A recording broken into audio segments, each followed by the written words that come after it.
Unreeled. Vintage recordings of fiction recovered from discontinued physical media.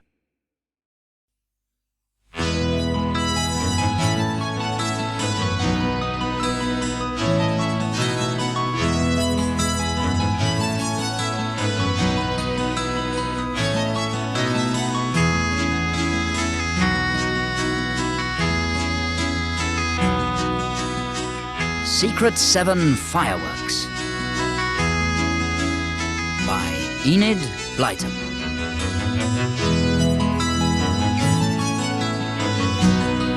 Peter, Jack and Janet were walking home from school one fine October day when someone came skipping up behind them. It was Susie, Jack's sister. "Hello, you three," she said. "What's happened to the Secret 7? You never seem to have meetings now." "Nothing's happened to the Secret 7, said Peter. "Don't be silly." Susie began to chant a little song just behind them. "The Secret 7's falling to bits, it doesn't meet any more. The only thing that's left of it is the silly SS on the door." Peter, Janet and Jack glared at the smiling, irritating Susie. "What do you mean?" demanded Peter. "You've been snooping." "No, I haven't. My ball went over your wall, Peter, and I ran to get it, and I saw your shed full of onions." "Onions!" Susie laughed loudly. "So I knew you couldn't be meeting there.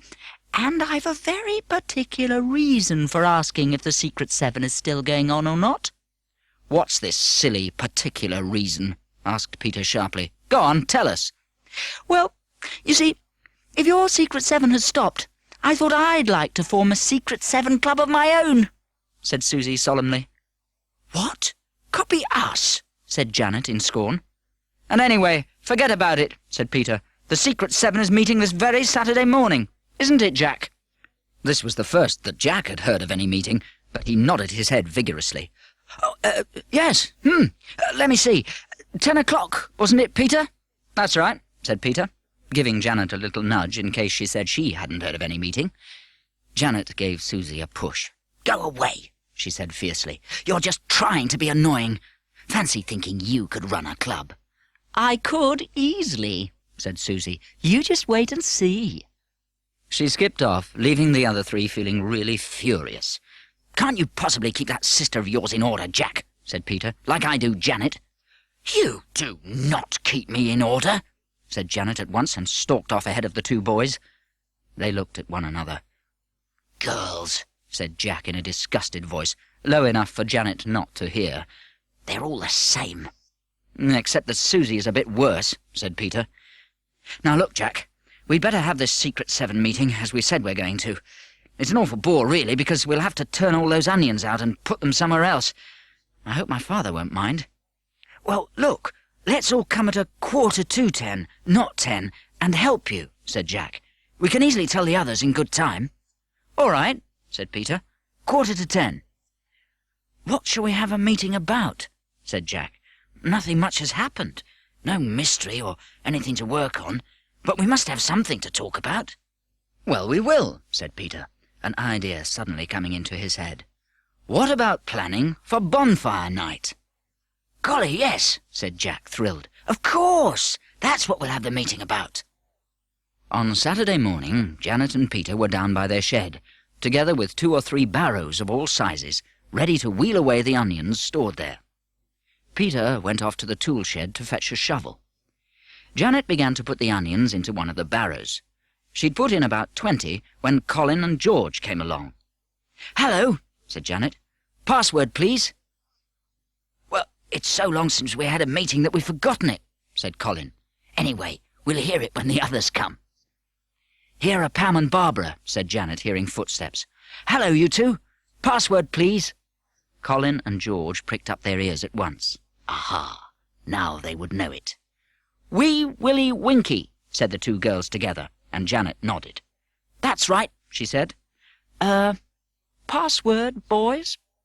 Colin and George repeated it solemnly, and Pam giggled. "You'd forgotten it," she said. "I say, what a lot of onions!" Peter came back at that moment with Scamper at his heels. He carried 1 big spade and 2 small ones. "Let's see. Oh, Jack's not come yet," said Peter. "Ah, here he is." "Hello. "Hello," said Jack, coming up at a run. "Am I lost? Sorry." It didn't take long for the 7 of them to shovel up the onions into 3 barrows and wheel them away to the summer-house. Soon they were all neatly piled there, and Peter and Jack pulled the old tarpaulin over them to keep them dry. "Now we'll go back to the shed and hold our meeting," said Peter. "We'll get a few boxes to sit on." Before long, all the 7, with Scamper thumping his tail happily on the ground, were seated on boxes round the shed. They felt quite tired after all their shovelling and wheeling of barrows. "Now, we've met to discuss plans for bonfire night," said Peter in a businesslike way. "I vote we make a nice big guy, one that would look fine on top of a bonfire," said Jack. "Oh, yes, and let's have a smashing bonfire," said Barbara, "the biggest we've ever made." "Right, we'll have a great big bonfire and a guy to match," said Peter. "Where shall we have it?" asked Colin. "In my garden," said Barbara. "Then the next-door kids could see it." "No, it's far too far for us all to bring wood there," said Peter. "Actually, I think it would be a good idea to have it in the big field just at the bottom of our garden here. Well, for one thing, there's a lot of dead wood in the hedges and in the little wood nearby, and it wouldn't be very far to carry it." "Yes, that's a good idea," said Jack. "Right, that's settled then," said Peter. "We're getting on. Now, about saving up for fireworks." "We'll all bring what we can, as we usually do," said Barbara. "Good," said Peter. "We'll meet here in the shed each Saturday at 10 o'clock, unless we make different plans. Bring any firework money you have then, and when it's all written down in our fireworks book, we'll go off into the field and wood and collect stuff for the bonfire." "What about a guy?" asked Colin. "Who's going to see about him?" "Well, I think the 3 girls had better make a big stuffed body," said Peter. "They're more likely to get stuff for the guy than we are, and they can sew better than we can." "Gracious, you can't sew at all," said Janet. "I've just thought of something. Mother said that old eiderdown off our bed was no good now. It's got moth in. We could use that for the body, all nicely squashed up." "Oh, yes," said Barbara. "That's a very good idea." "Well, I think it's time we brought this very interesting meeting to an end," said Peter. The next Saturday morning, all the 7 met again. "Wee Willie Winky," said everyone, and passed quickly into the shed.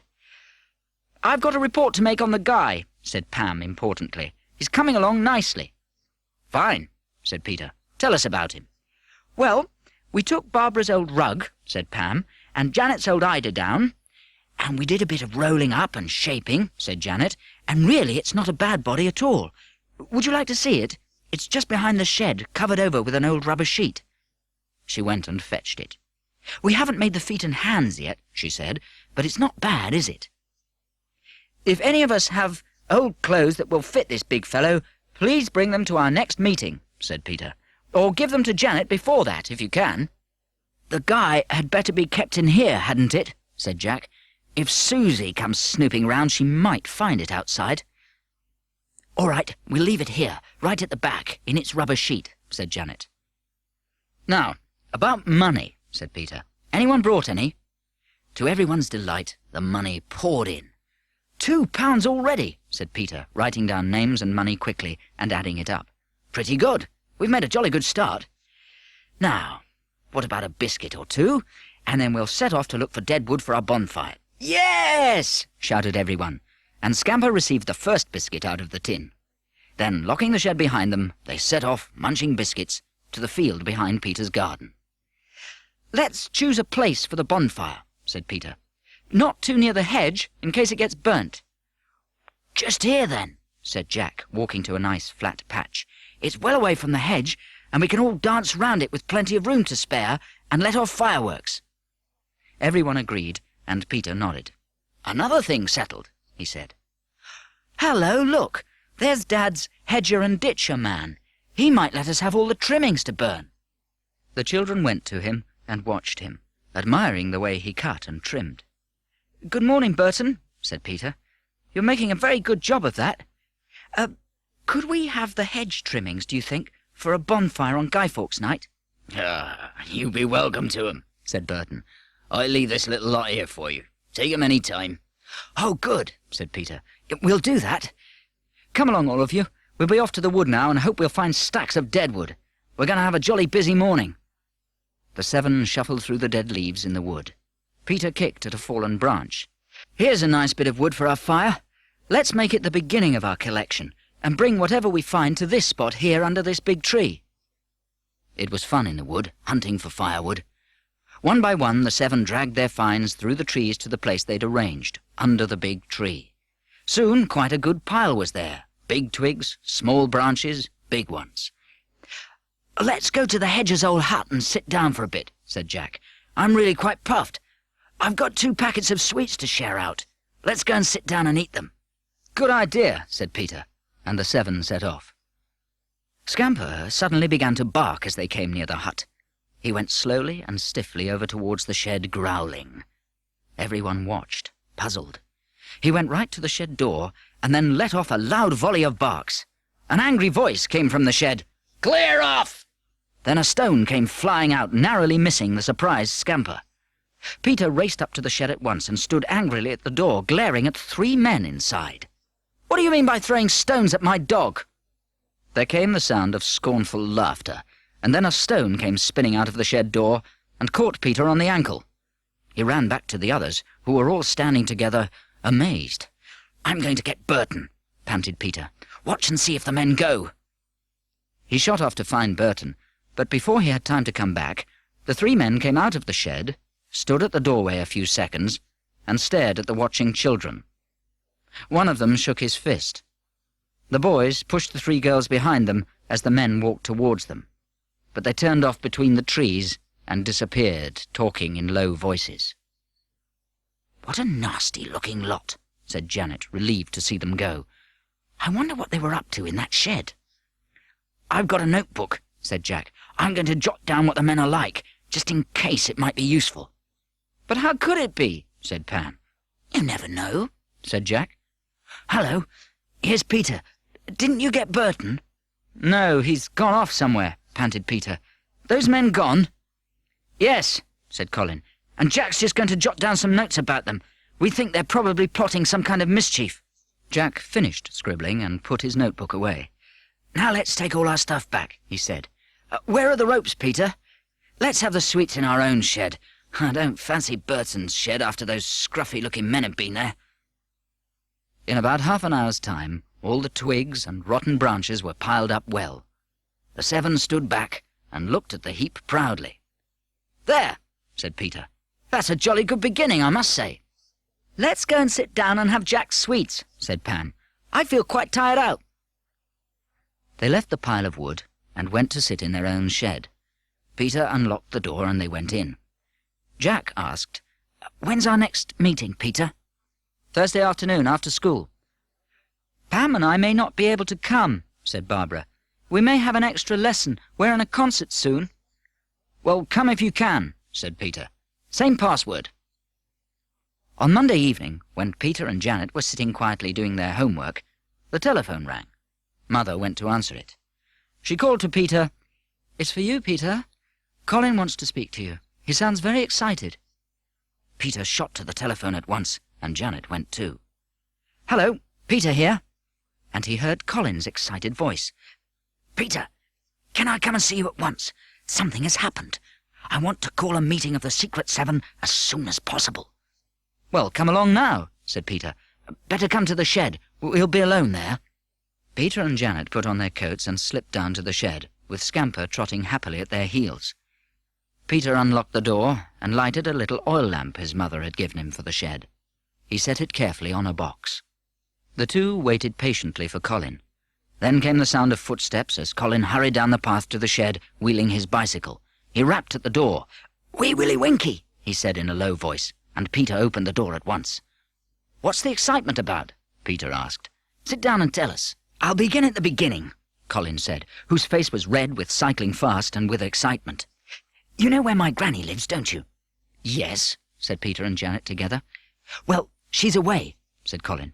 "But she's coming back tomorrow, so my mother asked me if I'd take some new-laid eggs to Granny's house and give them to Greta, her Austrian maid." He stopped and rubbed his hot face with his hanky. "Go on," said Peter. "Do come to the point." "I am," said Colin.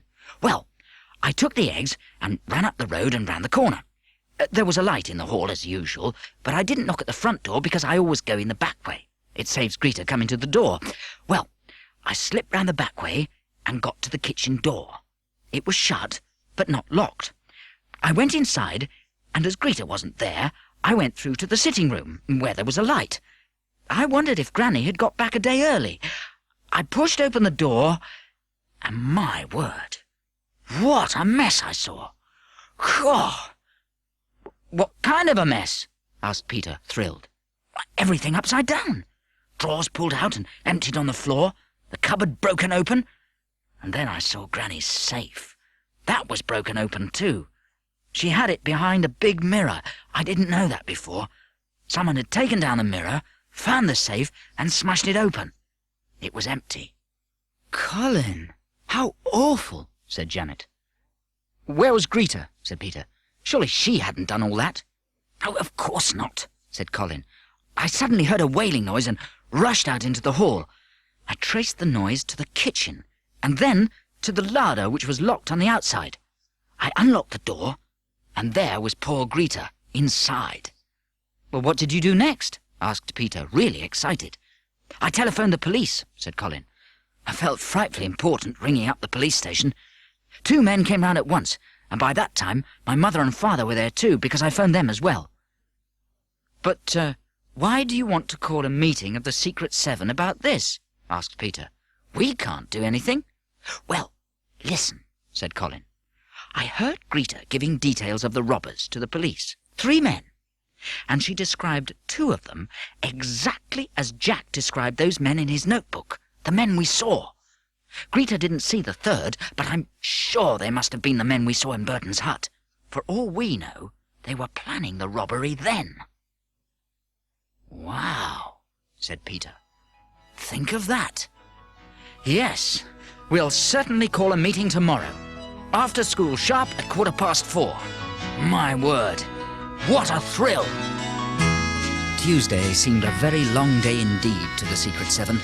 They longed for afternoon school to be over so that they could race off to the meeting shed and hear all that Colin had to say. He'd actually been called out of school that morning by the police, who wanted to ask him questions. The meeting time came at last. Everyone was at the shed very punctually indeed, except Jack, who arrived last of all, panting for breath. "Sit down," said Peter. "Colin, begin your story, please." Colin told it all over again. "So, Greta saw 2 of the men, but not the 3rd, said Peter when Colin had finished.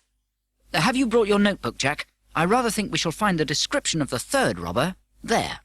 Jack fumbled for his notebook, his face alight with excitement. Wait a minute. Yes, here are my notes. Colin, how did Greta describe the 2 men she saw?" "She said one was very short and dark," said Colin, "and she specially noticed that his nose was crooked, and she said he had bad teeth." "Well, that answers exactly to my first description," said Jack, excited. "Greta said the second man was thin and had ears that stuck out from his head.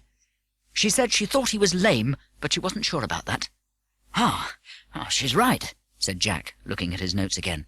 "Listen, I've got one man down as thin and noted that he limped. Well, that's Greta's second robber, no doubt about that.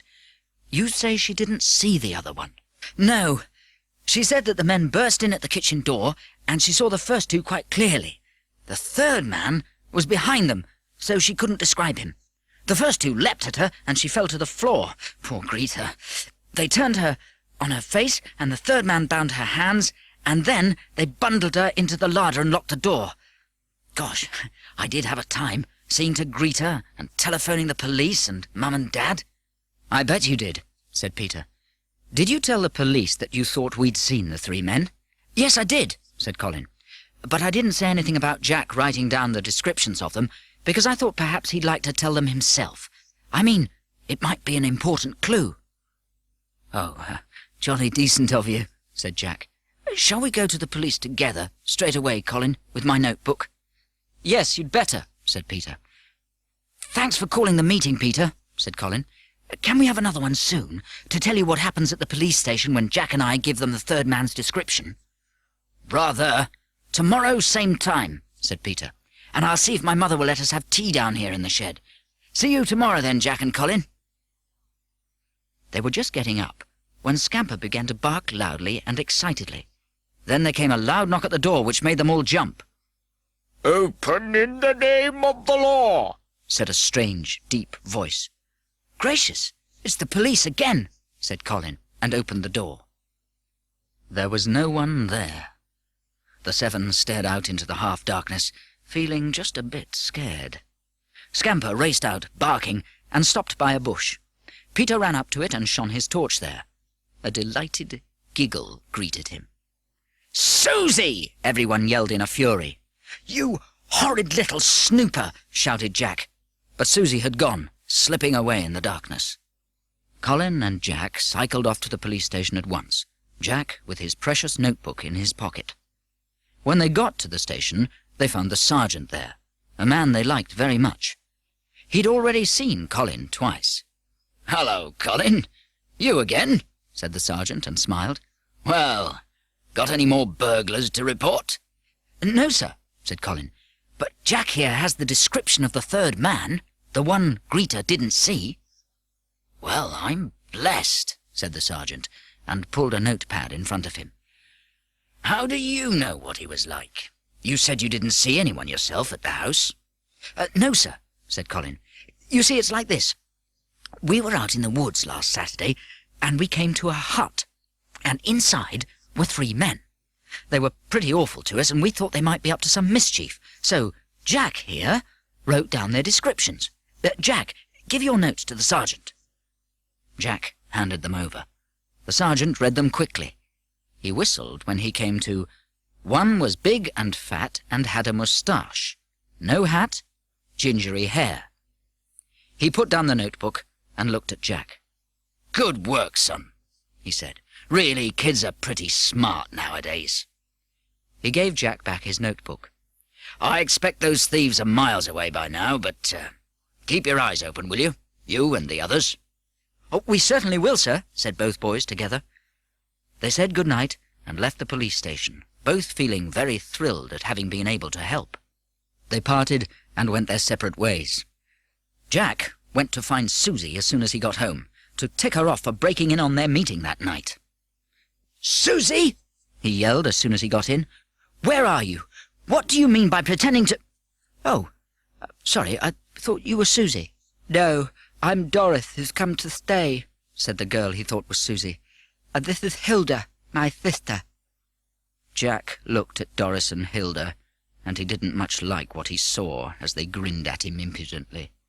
He didn't look forward to having 3 giggling girls talking about him and playing jokes on him.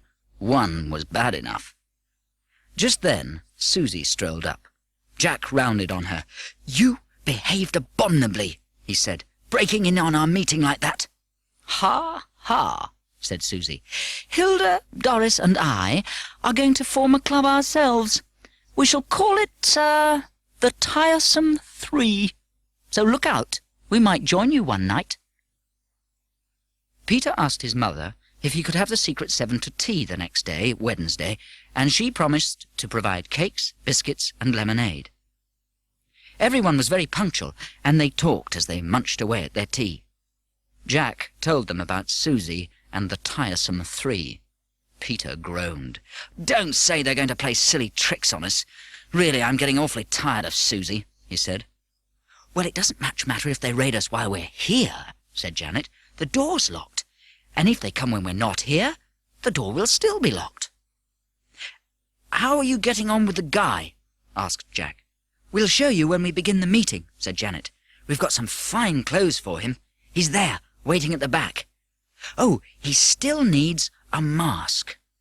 "I'll slip up to the shops and get one as soon as I've finished tea," said Colin. "I hope you've all remembered to bring a little firework money," said Peter. "Yes," said everyone, and Peter grinned, very pleased. The boys carried back the tea things when tea was over. Then they settled down to the meeting, and Peter took the firework money from each member.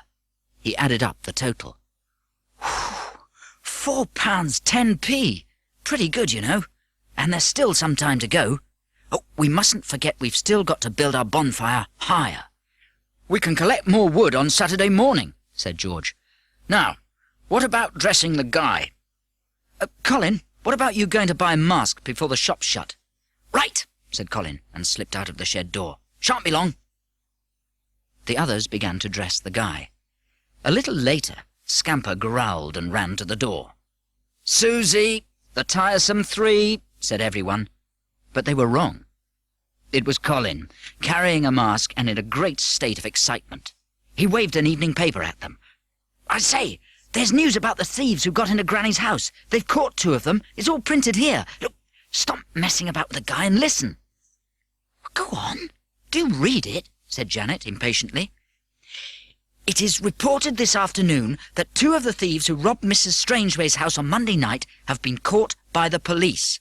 They had not left the district. The 3rd man ran away and escaped. The police have a full description of him. He is stout, tall, has a moustache and red hair. Unfortunately, the stolen articles have not yet been recovered.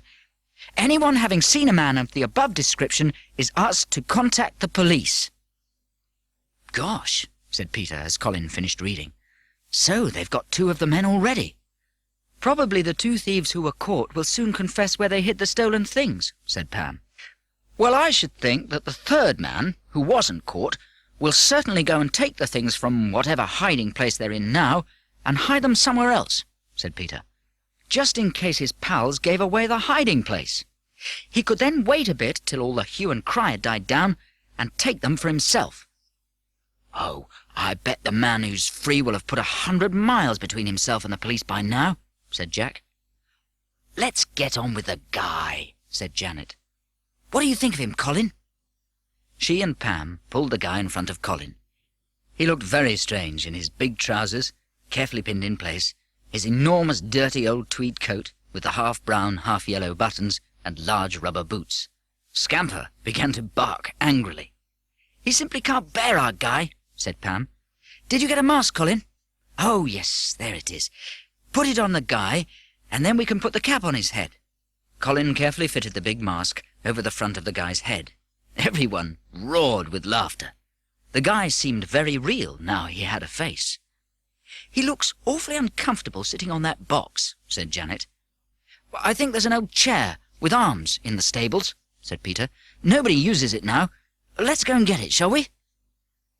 They made their way to the stables, and there, sure enough, in a corner with other jumble, was the old chair. Just the thing, said Peter, pleased.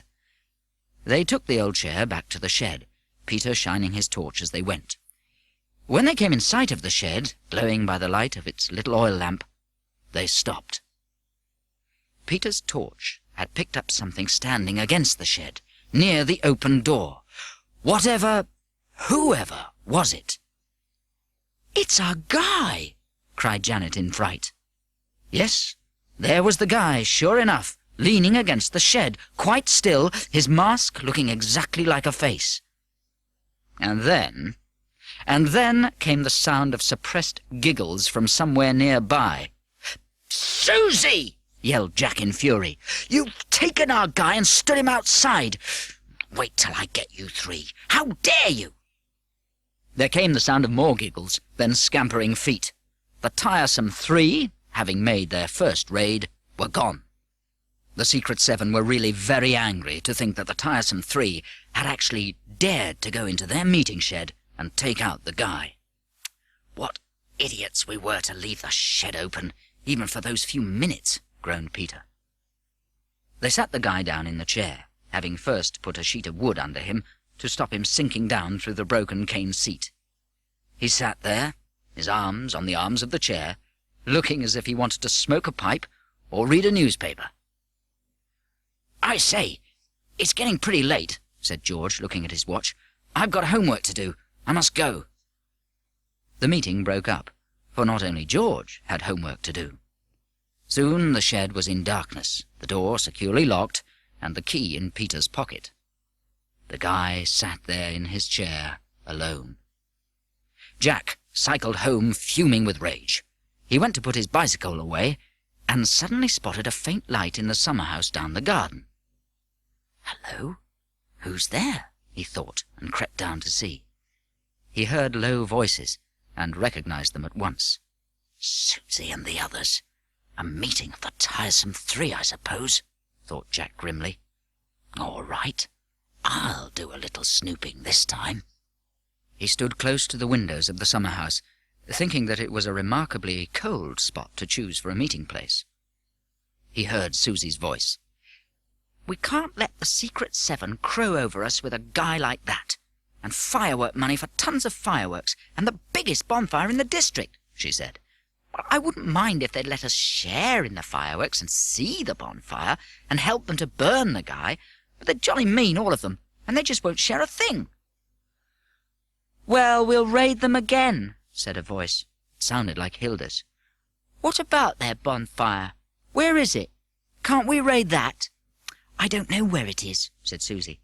"I can find out, though. I'll ask Jack quite nicely, and I bet he'll tell me." There were a few giggles and something that Jack couldn't catch. He began to boil with fury. Raid the Secret Seven's bonfire? What a nerve! Then he began to smile.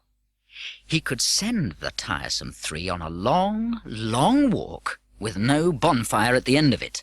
It would serve them right. He also thought that he'd give the girls a fright to pay them back for their night's mischief.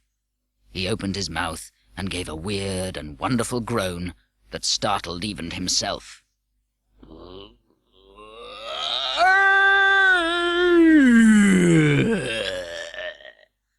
There was a sudden silence in the summer house.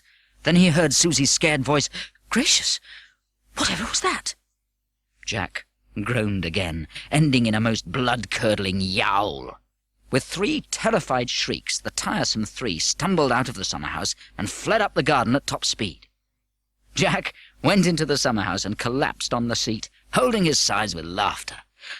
"Oh my, I really didn't know I could groan like that," he said. "Well, I'll saunter into the house now and pretend I've just come from the Secret Seven meeting." So in he strolled, hands in his pockets, humming a tune. The girls turned to him at once, still looking scared. "Jack, did you hear a perfectly frightful noise as you came in through the garden?" asked Susie. "What do you mean?" "The cat mewing," said Jack. "Huh, don't say you're scared of him. Or do you mean the old brown owl? Huh, you girls, if you heard a mouse squeak, you'd skitter off in fright. And by the way, I suppose you think that was funny, taking our guy out of the shed like that. Well, it wasn't. It was just plain mean."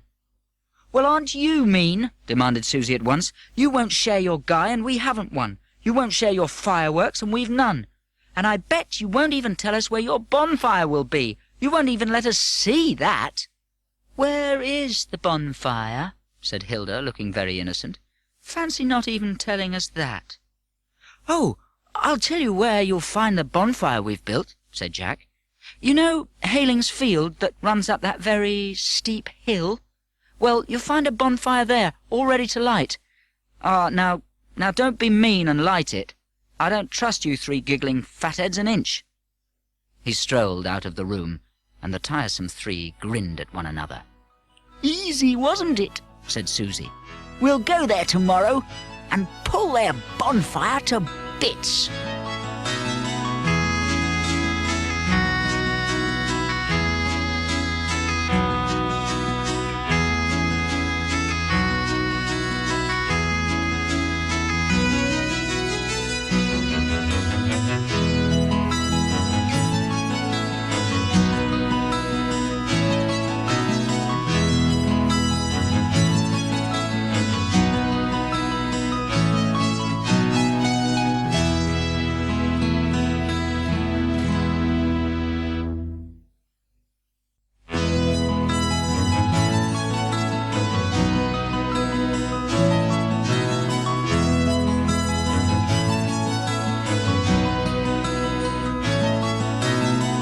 Jack cycled round to Peter's early the next morning to tell him the joke he meant to play on the tiresome 3. Peter grinned. "Jolly good idea.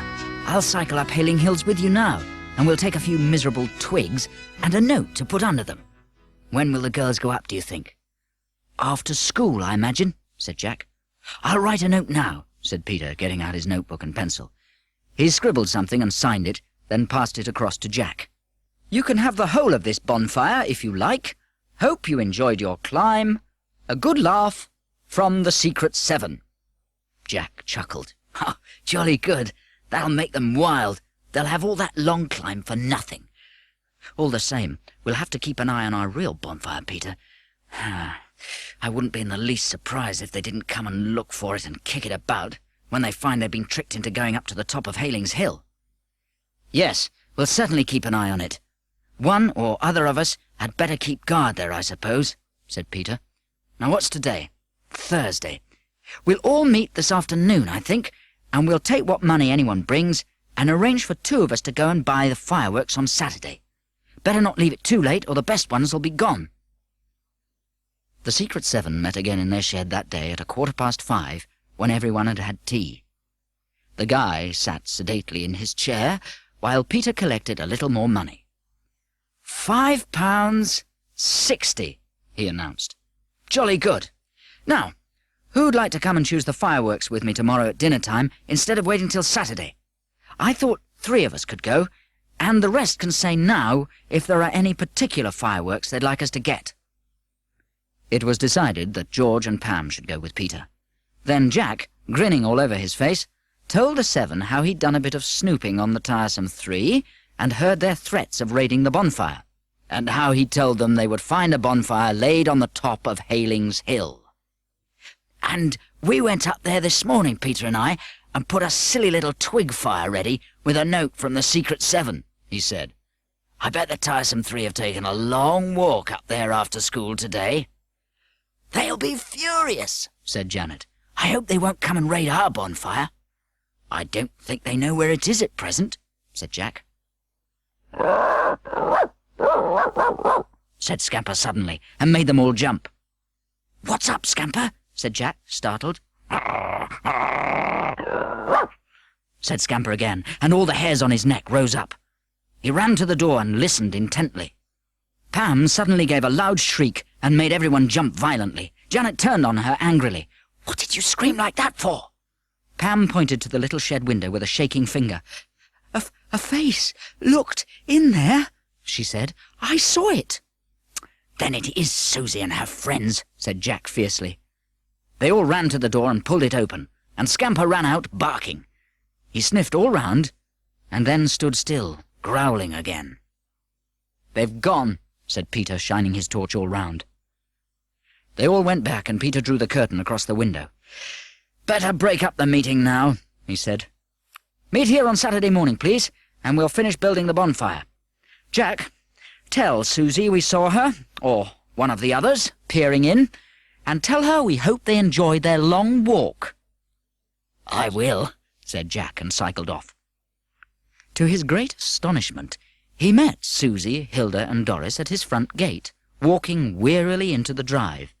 Doris was almost in tears. "You beast," said Susie angrily, "sending us all the way up there to the top of Haling's Hill. That silly little bonfire, and the horrid note. Doris has hurt her ankle falling on the hill. She could hardly get home. You're mean." But wasn't it you, then, peering in at our shed window?" said Jack, amazed. "I don't know what you're talking about," said Susie. They went round to the garden door, leaving Jack feeling puzzled, and rather sorry for his trick. He really hadn't meant anyone to fall down the hill. Next day, Peter, George, and Pam went off to buy the fireworks. They managed to get all they wanted, except for some called moon rockets. "They'll be in tomorrow morning," said the shopwoman. "You can call for 'em then." Peter put down £4 in silver and picked up the parcel of fireworks. George and Pam had helped to choose them and were very pleased. Peter put the rest of the money into his pocket. £1.60, he said. "I'll make a note of what we spent when I get back home and put the change into the box on the shelf." He popped into the shed when he got back and put the money away safely. He took a look at the guy and decided to ask his father for an old pipe, which he did later in the evening. "A pipe? Well, my old pipes are my favourite ones, really," said his father. "Still, wait a minute, I've got one with a broken stem. Your guy won't mind that, I'm sure." He found it and gave it to Peter. Scamper ran to the door and barked. "Oh, take him for a turn round the garden with you," said Peter's mother. "Right," said Peter. "Come on, Scamper. Walkies! We'll take the pipe to the guy. You coming, Janet?" "Got the key of the shed?" asked Janet. Peter fumbled in his pocket. Then he felt in his other pocket. "Oh, blow," he said. "Where is it? Gosh, surely I locked up the shed when I popped in with the money. Oh, don't say I left the key in the lock." "Quick, come and see," said Janet. They came to the door, and Peter shone his torch on the lock. "Look, I did leave the key in it," he said. "What an absolute fathead I am." He opened the door and they went in, Peter holding the pipe for the guy. Janet gave a sudden yell and clutched his arm. "Peter! Peter, look at the guy! His clothes are gone! Susie has been here! Oh, why ever did you leave the key in the lock?" Sure enough, the guy sat in his chair wearing his mask and nothing else. Peter was simply horrified to think that this was all his fault. He looked round the shed, hoping vainly to find the clothes thrown into a corner, but no, there wasn't even the cap to be seen. "Come back to the house," he said dolefully, and locked the door carefully, putting the key into his pocket. "Oh, this is simply awful. I'll phone Jack straight away and tell him what the tiresome three have done." Jack was just as horrified as Peter and Janet when he heard the news. He could hardly believe his ears. "So that's where Susie and the others went this evening, is it?" he said.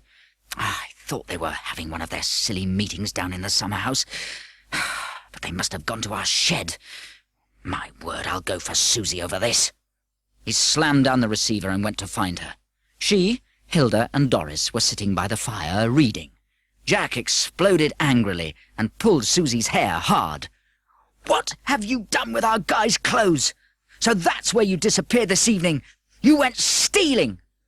"Don't be funny," said Susie, looking most astonished. "We were up in the attic all evening, looking out jumble for Mother's sale." "You were not!" shouted Jack. "Don't tell untruths! Where are those clothes?" Susie, Doris, and Hilda looked quite alarmed when Jack shouted so loudly. "I tell you," began Susie, raising her voice too, "I tell you we haven't got the clothes. But I'm jolly glad to hear your silly old guy has lost them. Ha ha!" The seven had to meet at the shed the next morning, and it was a sad and sorry company. They gazed at their wonderful guy, now so bare and ugly, wearing only his mask.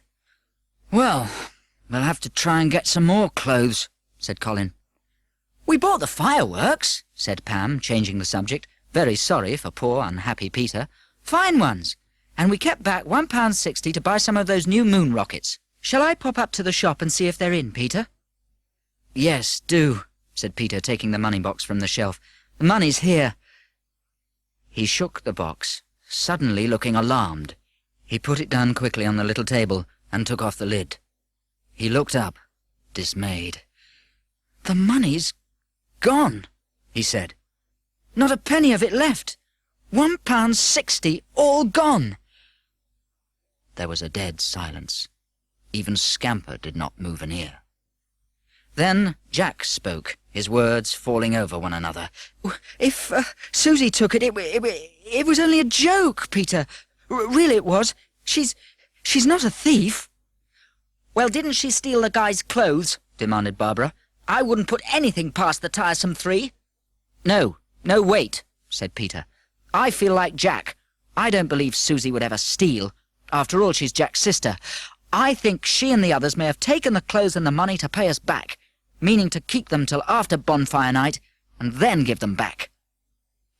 Yes, that's what they'll do," said Janet. "And now, for goodness sake, let's go and collect wood for the bonfire. I can't sit here a moment longer. I feel too angry for words." They all got up and went out, Peter locking the door very carefully indeed. They walked rather silently to the field and looked at their bonfire. "Someone's been digging round and about it," said George. "I wonder what for." He stamped down the rough clods and looked at the bonfire. "It wants a good bit more on," he said. "Cheer up, Jack. Cheer up, Peter. You look as though you've done a whole page of sums wrong." They followed the same plan as before, collecting wood and piling it at the edge of the wood, then roping it and dragging it to the bonfire. "Look! Look, there's Susie and the others," said George suddenly. "They must have been hunting about for our bonfire." "Where are our guys' clothes?" yelled Pam, suddenly remembering how much trouble she'd gone to in getting them. "We haven't got them," shouted back Susie. "You have!" cried Pam. "Don't you go near our bonfire. We know you'd take that away too if you could." "Be quiet, Pam," said Janet. "We don't want a silly bonfire like this," shouted Susie. "Why, it'll fall to pieces if it's kicked. Look!" And to the seven's horror, she, Hilda and Doris ran round it, kicking away some of the twigs. Well, whatever next? As soon as the seven ran across the field towards the bonfire, Susie and the others disappeared. "You wait," called Susie. "We'll come back, and you won't find much of your bonfire left."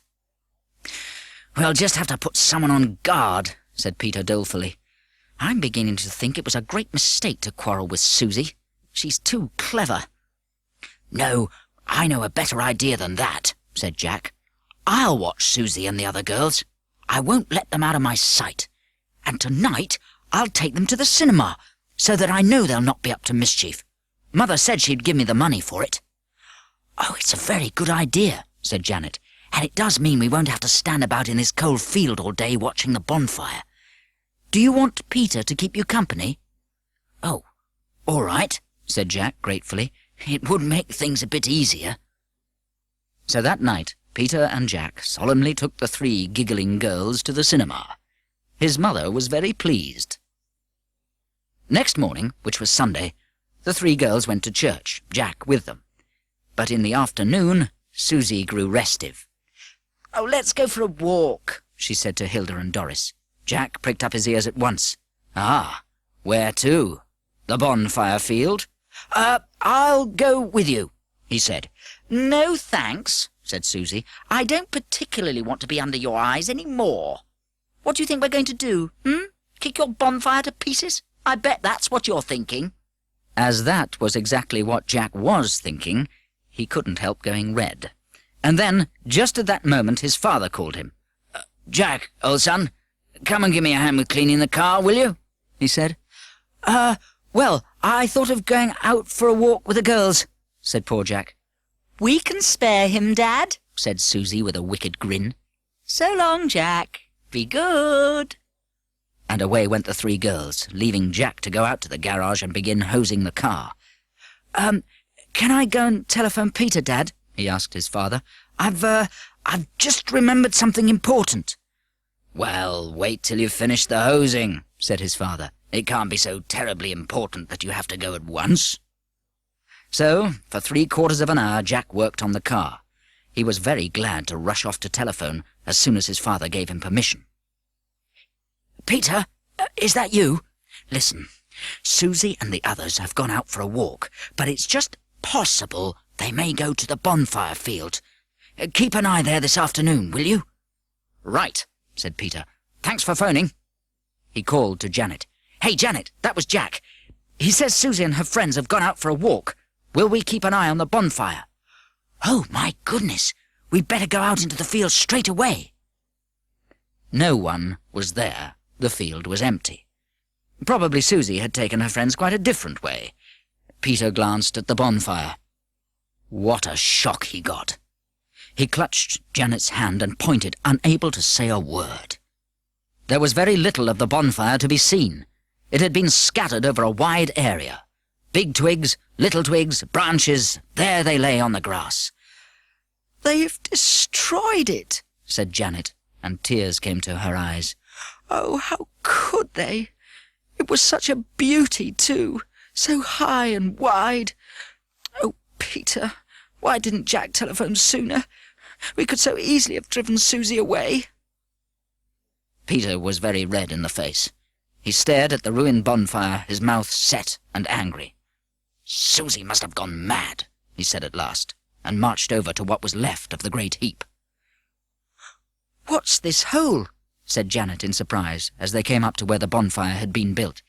"It looks as if Susie and the others had a spade and scattered the wood everywhere, and then dug a hole. Honestly, they must be mad. What are they up to, Peter?" "I don't know," said Peter, staring. "Let's go and phone Jack. Wait a minute, though. Surely that's Susie and her friends coming up the field." It is!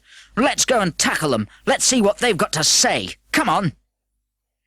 Peter and Janet met the tiresome three as they drew near the bonfire. Susie gazed at the ruined pile of wood in amazement. "What happened?" she said. "Have you been kicking your bonfire about?" "No, you're the ones who have done that," said Peter, his voice trembling with anger. "We've only just come," said Doris indignantly. "You saw us." "So you say, but it's quite clear you've been here before," said Peter. "You're good at mean tricks, aren't you?" Susie looked at him, and then at the bonfire. "Well, I won't say that we wouldn't have spoilt it a bit," she said, "but we wouldn't have destroyed it like this. And who dug that hole in the middle?" "Don't pretend," said Peter in disgust. Janet suddenly tugged at his arm. Peter, they're not pretending. They're just as surprised as we are. Peter, it wasn't them." "Peter won't believe you," said Susie scornfully. "Jack won't either." "Well, it just happens to be the truth. See?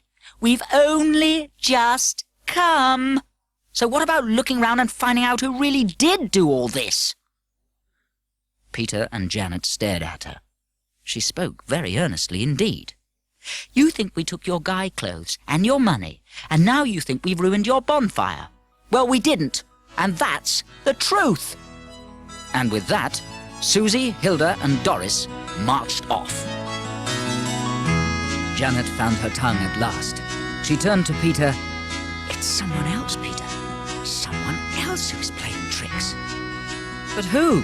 said Peter, bewildered. "And why steal the clothes off the guy? It seems such a mad thing to do." "Let's look round a bit," said Janet. "We might find footprints or something. And I wish I knew who'd been digging about like this. It seems so mad somehow. Look at this big clod of earth thrown up. Do you suppose Burton knows anything about it?" "Well, yes. Burton might have seen someone about," said Peter. "I wonder if he's around anywhere." "I think that's him over there," said Janet, looking in the direction of the wood. "Perhaps he's going to his little hut. Let's go after him and ask him if he's seen anyone messing about in this field." They ran after the figure in the distance, but the man disappeared between the trees. "Yes, I think it is Burton," said Peter. "Come on, I bet he's gone to his hut." They made their way into the wood till they came to the little overgrown hut. They called loudly, "Burton! Burton, are you there?" There was no answer. "I'm going inside," said Peter, and disappeared through the half-opened door. Janet followed him. "No, he's not here," said Peter, looking round. It was rather dark in the shed, but as he grew used to the dimness, something caught his eye, something that glinted a little. He picked it up. "A spade," he said.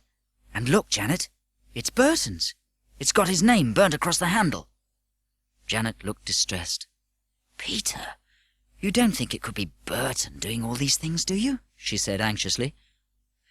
"You mean it might have been Burton peering in at our window, and walking in when the door was unlocked, and taking the guy clothes for himself?" said Peter. "Well, he certainly needs a few decent clothes. And taking our money, too. Oh, but we've had Burton for ages, and Dad thinks he's a wonder. It can't be old Burton, unless he's gone mad." "Well, this is certainly his spade," said Janet. "Oh, I can't bear it to be Burton. If we tell Dad, he'll lose his job." Peter looked round the hut again, puzzled and worried. It was bad enough to have thought that the tiresome three might have been playing mean tricks, but it was worse still to think of old Burton doing such peculiar things. He saw something small and round lying on the floor, and picked it up. "A button," he said. "Look, Janet, it seems familiar somehow. Do you recognize it?" Yes, Janet did. "Of course, don't you remember? The guy's old tweed coat had buttons like this, half yellow and half brown. The thief has been here, sat down here, and a button fell off the coat. I expect he was wearing it. Peter, who in the world is it? The coat's too big for Blyton, surely. He could have had it altered, said Peter. Come on, let's go home. There's something very strange about all this. Peter and Janet went home feeling rather upset and extremely puzzled. Better tell all the others tomorrow at school what has happened, said Peter. If they could each bring something to eat, and Mother could let us have some lemonade again, we could have a quick tea and then go out and rebuild the bonfire. So, after school on Monday, the 7 met once again in the shed, with Scamper to welcome them as usual. The girls had been told by Janet at school what had happened the day before, and the boys had been told by Peter. They sat down, opened their bags of cakes and biscuits, and accepted lemonade.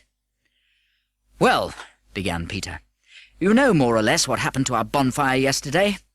Absolutely ruined. And you know that Janet and I think it wasn't Susie and her friends after all." "You said it was probably Blyton, the old hedger and ditcher," said Colin. "Well, it wasn't," said Peter, and this was news to everyone but Janet. "My father happened to mention him this morning, and said he'd been ill for some days, and in bed. So, it certainly wasn't him." "Probably some tramp, then, who peered into our shed, saw the nice warm clothes the guy was wearing, and stole them, and the money too," said Jack. "But what I can't understand is, who ruined our bonfire? And what's the sense of making holes round it?" There was a silence, and then, quite suddenly, Jack smacked his hand down so hard on his knee that everyone jumped almost out of their skin. "We're blind," said Jack. "We're idiots. We're complete fatheads." "Well, what's up?" said Peter. "You look as if you've seen a ghost or something." "Well, I haven't. But I think I've spotted the person who's been stealing our things and spoiling our plans," said Jack. Of course. Of course." "Who is it?" demanded Peter. "Well, who could it be but the third thief who escaped when the other two were caught? The ones who robbed Colin's granny," said Jack. "Don't you see?" "The third thief, but—" began Peter. "Yes. He knew the police had a full description of him. It said so in the papers. So he had to get other clothes, and he got them from our guy," said Jack. "Of course. Don't you remember? He was tall and fat," said Janet. "He'd need big clothes, and he must have spotted them on our guy." "Yes, that time he peered in at our window," half-shouted George. "It wasn't the tiresome three. It must have been that thief." "He needed money and took ours," said Barbara. "And do you know what I think? I bet the other two thieves buried the stolen valuables in our field," cried Peter. "And that's what all the digging's for. All those holes. He stole Blyton's spade for that." "And since Blyton's been ill, the thief must have been sleeping in his old hut," put in Pam. "He was wearing the guy's coat, and the button came off." "Well then, we'd better tell the police what we think," cried Jack, "or he may find the hidden goods and disappear. Oh, aren't we idiots not to have thought of it before? All that fuss and excitement over that robbery, and here we've had the third robber hanging about our shed for ages." "And we thought it was poor Susie," said Janet. "Honestly, I feel awful about that." "Look, don't forget it's bonfire night," said Barbara. "Telephone the police straight away, or we'll never have time to rebuild our bonfire, take the guy out, and let off the fireworks. Please don't let's spoil bonfire night." All right, said Peter. "I'll go and tell the police what we think, though they may not believe it, of course. Jack, you and George take out the guy. Pam, you're responsible for the fireworks. Janet, remember the matches for the bonfire. Colin and Barbara, start rebuilding it as quickly as you can." "Right, Captain," said Jack. "Scamper, lead the way." "And for goodness sake, look out for the thief," shouted Peter as he ran out of the shed door to go in and telephone. "I bet he's still about somewhere." Everyone obeyed orders, and very soon the guy was being carried out of the shed in his chair, and down the garden into the field. He wore an old raincoat and cap which the 7 had found to replace the stolen clothes. Pam followed, hugging the big parcel of fireworks. Janet raced up to the house for a box of matches. Soon they were all in the field. It was getting dark now, and they would have to use their torches before long. "Blow," said Jack, feeling a few spots of rain on his face. "I believe it's going to rain." Colin suddenly pulled Janet's coat. "I say," he said in a whisper, "look, is that someone over there, on the other side of the field?" Janet looked, and what she saw made her nudge Jack and George. "Be very quiet," she said in a low voice. "Look over there." They all looked across the misty, rainy field and saw what Colin had seen. A man, digging, digging, digging. He hadn't seen them away in the distance, for he had his back to them. "The third robber," whispered Janet. "What do we do now?" "Take no notice at all," said Colin. "Just keep him under our eye till the police come. That's about all we can do." So they all rebuilt the bonfire at top speed, and then, with a great heave, set the guy and his chair firmly on top. "He's sitting there beautifully," said Jack. "firm as anything. Oh, blow this rain. I don't believe our bonfire will light up at all. Everything's getting soaked." "I think it's terribly disappointing," said Pam. "Every single thing's gone wrong with our wonderful bonfire plans. Everything." "Shut up. The fellow's coming across the field," said Colin in a low voice. "Don't be afraid. We've got Scamper. Get on with the bonfire and talk, and don't take any notice." The man spoke roughly. "Clear out of this field. It belongs to the farmer. You're not allowed to have bonfires here."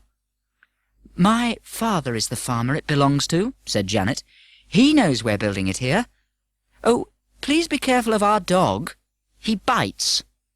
The man lifted his spade as Scamper jumped round him, barking, and the children all yelled at once. "Don't you hit him! Stop that! Put that spade down! Don't hit the dog! Scamper, come here!" What would have happened next, nobody knew, for quite suddenly 2 cars drew up on the roadside of the field, and 6 dark figures leapt out. "The police!" shouted Jack, excited. "Look, they've come already!" In a trice, the man was off in the rainy mist, with Scamper at his heels and the 6 children after him. He kicked out at the dog and struck him on the leg. Scamper yelped and came limping back to Janet. "Here's the man! Somewhere over here!" shouted Jack, waving his torch. The dark figures fanned out and came across the field. Then suddenly someone ran panting up to them from behind. It was Peter, who, after telephoning the police, had stopped to tell everything to his mother, and had then raced down to the field to join the others. "My word! The police have been quick," he said. "They believe my story, every word of it. Hey, did I hear you say the man was here in the field?" "Yes, Scamper went after him, and so did we," said Jack. "But he kicked him and hurt him. Watch out for the man, but let's keep together. The fellow ran off in that direction, I think. He's sure to be caught. The police are all round the field." A policeman came up. "Did you see that fellow on this side of the field?" he said. "The man may have slipped into the wood. We'll never get him there. I'm afraid we've lost him in this rain. We'll have to give up the chase." The 7 heard the policemen gathering together, and then by the light of their torches, making for the 2 police cars. "Blow," said Peter. "Now that fellow won't be caught. He may be a mile away by now." "He's not," said Janet suddenly, right in his ear, in a voice shaking with excitement. "He's not, Peter. He's sitting up there on our bonfire. He's got the guy's raincoat on, but I saw his rubber boots in the light of my torch. That's where he's hiding, Peter. He knew we wouldn't light the bonfire in this rain." Peter let out a long breath of amazement and walked over to the bonfire. Yes, Janet was right. What a hiding place! "Stay here and fiddle about round the bonfire," he said in a low voice to the others. "I'll take Scamper in case he smells the man up there and barks, and I'll try to catch the police before they drive off. Stay here now while I rush across the field." Peter tore over to the cars and waved his torch. One was just driving off, but stopped. "We've got the man!" he shouted. "He's sitting on top of our bonfire, dressed in the guy's raincoat and mask, but we saw his boots. Come quickly." Everything then happened very, very suddenly. The police raced across the field, the man leapt off the bonfire, Scamper limped on 3 legs to stop him, and over went the thief. Before he could get up, he was caught. He began to shout and struggle. "You go back home, kids," said the sergeant. "You'll get soaked.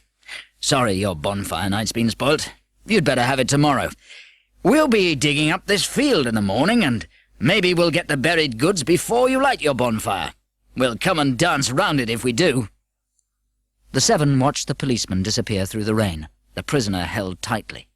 Janet gave an enormous sigh. "I suddenly feel dreadfully tired," she said. "Let's go in. I'm soaked." "Well, it was very exciting, but not much of a bonfire night, especially after all our wonderful plans," said Jack. "And poor Scamper's hurt," said Peter. "I don't feel like having a bonfire night at all now. Oh, let's give up the idea and not bother about it tomorrow. After all, we've not got an enormous lot of fireworks, and our bonfire's soaked, and so is our guy. Oh, come on in." But next morning they all felt very differently. The sergeant telephoned to say that they could have the third robber's guy clothes if they wanted. They had found the man's own clothes. "And I have another little surprise for you," he said. "What?" asked Peter.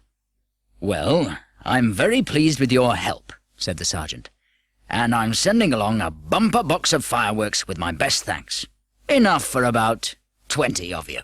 Have a good time tonight." "Oh, thanks a lot," said Peter, thrilled.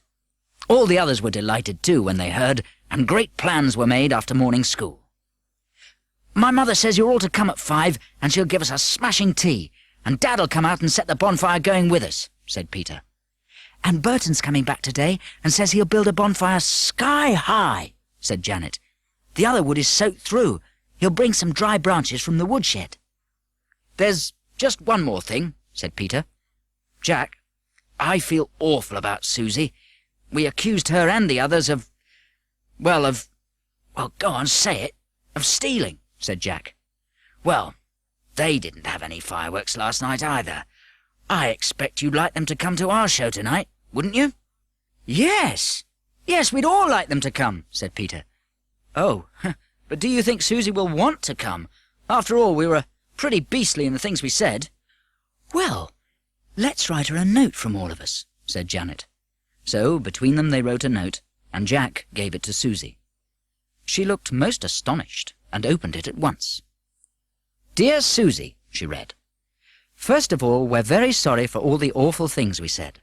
We really are.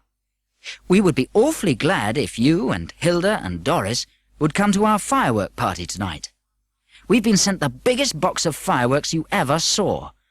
Please do come and help us to set them off. Come to tea in the shed first. The password is Wee Willie Winky. With many apologies to you from the Secret 7. "Gracious goodness," said Susie, her eyes shining. "Wait till Hilda and Doris see this. Come to your party? I should jolly well think we will. And I say, does it really mean that we can meet in the shed with you and say the password?" "Yes, but only just this once," said Jack. And so, for the first time, Susie actually said the password and was admitted to the Secret 7 shed with Hilda and Doris. Not to a meeting, though, just to a tea party.